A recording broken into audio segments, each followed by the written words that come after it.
Insane Robots has a card battler at its core where you're powering up the circuits of your robot, you're powering up the defense, the attack. You have to complete circuits for them to be active.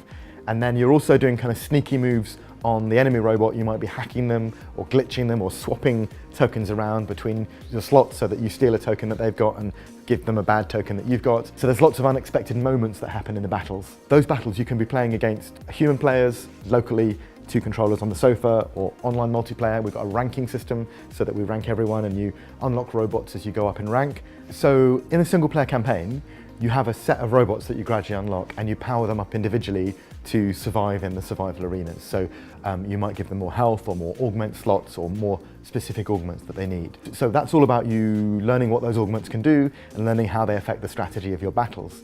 In the multiplayer, you don't actually equip that yourself. So what happens is robots are given a similar level of power of augments, but those are randomized. And it balances as fair because we know the power of the different augments. And also you're going in a multiplayer battle, you're going to do 3 battles. So you're going to get 3 hands of augments. What we don't do and what we designed out of Insane Robots is CCG. You don't customize your deck. You don't design your deck. The deck is the deck you play with and everyone has the same deck. So we wanted to make sure that that wasn't part of the design of the game. So we didn't need to do that, and we quite liked the idea of not having people spend a lot of time customizing cards and looking and having to buy card packs. It's quite a strategic game, and quite a lot of it is about solving the challenges that the game presents, and they're random. So every tournament that's generated is random generated. You don't know quite what's going to happen, and that's a lot of the fun of playing the game, is kind of working out what's going on and seeing what you can do. It's a game that we've been very careful to communicate from the first moment you play it. So it's actually very easy to pick up, and we've kind of iterated the first few minutes and the first 10 minutes of play so that people know exactly how they're supposed to play and what to do.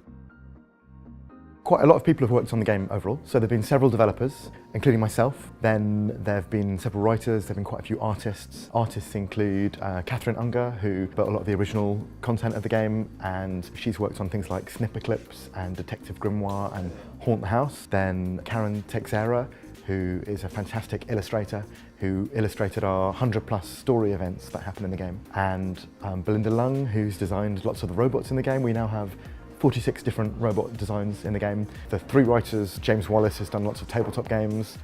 Charlie Carter is an LSBU graduate who got started quite early on working with us on the game. And Yasmin Khan has written on Fallen London, and she did some of the very early writing on the game, although the amount of writing in the game has blown up quite a lot since then.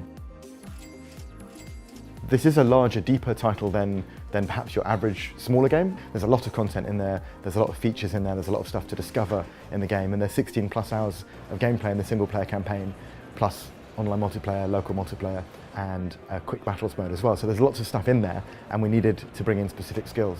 We want to be making interesting games that people see and think, I haven't seen that before, games that have new mechanics in them, games that have new systems in them. That's the goal for the studio.